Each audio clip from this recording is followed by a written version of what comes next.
Dans cette vidéo, je vais vous expliquer comment réellement faire des pauses pour votre cerveau et totalement déconnecté de la tâche que vous êtes en train de faire pour que vous soyez beaucoup plus productif par la suite. C'est super important de savoir faire des vraies pauses car avec les défis actuels et le temps passé derrière les écrans, notre concentration et notre attention diminuent très rapidement, après environ 30 à 45 minutes. Et vous savez quoi, le cerveau n'est pas fait pour fonctionner 24 heures sur 24, 7 jours sur 7. C'est pour ça que de nombreuses techniques de productivité, de concentration, dont la plus connue d'entre elles, la méthode Pomodoro, conseillent de faire des pauses régulières. Que vous soyez simplement en train de réfléchir ou de travailler activement ou d'étudier, pour recharger et régénérer votre cerveau. Et ça crée aussi ce qu'on appelle des effets de primauté et de récence. La primauté, ça signifie qu'on se souvient mieux des premières informations et la récence des dernières. Si je vous donne une liste de 30 mots, vous vous souviendrez probablement des premiers et des derniers, mais ceux du milieu, ça sera un peu plus flou. Les pauses, elles permettent de créer plus de moments de primauté et de récence, et ça aide ainsi à mieux retenir les informations. C'est logique, si vous ne faites pas de pause, vous avez primauté,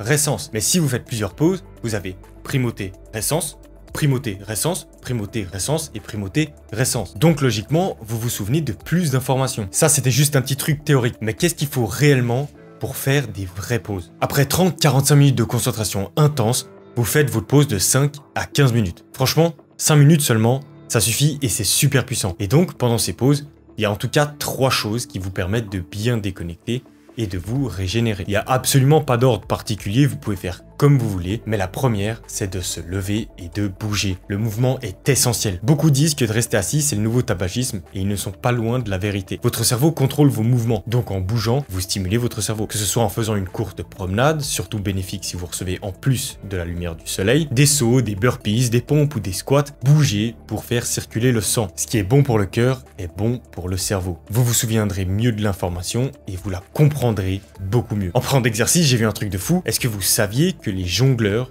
ont des cerveaux plus grands? Une étude de l'université d'Oxford a montré que le jonglage crée plus de matière blanche dans le cerveau. Ça améliore aussi la vision périphérique, parce que vous jonglez là, ce qui augmenterait en fait la vitesse de lecture. Tout ça, rien qu'en jonglant. Et si vous élargissez votre vision périphérique, vous pouvez aussi emmagasiner plus d'informations. C'est logique, non? Si ça vous intéresse, j'ai mis l'étude dans la description. Et pendant que vous y êtes, oubliez pas de vous abonner. Bref, je trouve ce truc sur la jonglerie vraiment hallucinant. Et c'est très beau aussi, car finalement, jongler, c'est un peu ce qu'on fait dans la vie de tous les jours, avec toutes les choses qu'on a à faire. Les différentes casquettes et responsabilités qu'on peut avoir, et toutes ces informations qu'on reçoit et que le cerveau doit traiter dans les microsecondes qui suivent. Le but est donc de bouger. Et il y a aussi un truc que vous pouvez faire et qui vous aidera à améliorer votre fonction cérébrale. C'est un exercice tout bête, et ce que vous allez faire, c'est quand vous êtes debout, vous prenez une main et vous allez la relier vers le genou opposé, et vice versa, en fonction de votre flexibilité et évidemment des habits que vous portez. Vous pouvez aussi utiliser votre coude si vous n'arrivez pas avec la main. Vous n'avez pas besoin de toucher le genou, juste de vous en rapprocher. Et pourquoi on fait ça? Parce qu'on sait que le côté gauche de votre cerveau contrôle le côté droit de votre corps,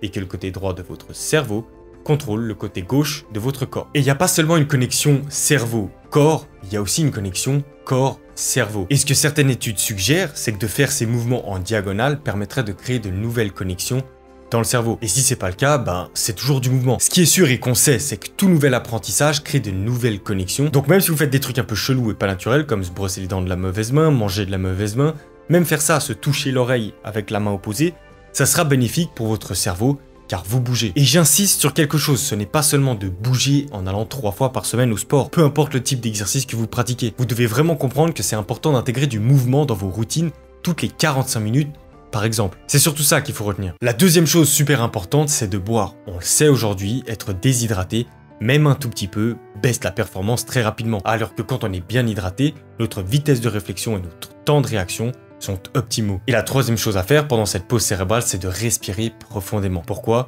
Parce que souvent, quand on est un peu dans ce brouillard mental et fatigué, c'est surtout parce que notre cerveau manque d'oxygène. Votre cerveau représente environ 2% de votre masse corporelle, mais consomme 20% de l'oxygène. Donc, prenez quelques minutes pour respirer profondément et revigorer le cerveau. Si vous mettez en place ces 3 choses, je suis confiant que vous allez très vite voir une différence dans vos performances et votre productivité. En tout cas, pour moi, ça a super bien marché. Et je sais qu'on a l'impression qu'on perd du temps en faisant des pauses, mais il faut vraiment se débarrasser de cette fausse croyance. Sur le long terme, croyez-moi, vous avez tout à y gagner. Voilà, c'est déjà la fin de cette vidéo, elle était un peu plus courte que les autres. J'espère qu'elle vous a plu. Si c'est le cas, n'oubliez pas de vous abonner, de liker et de partager. Moi, je vous dis à la semaine prochaine. Portez-vous bien. Ciao.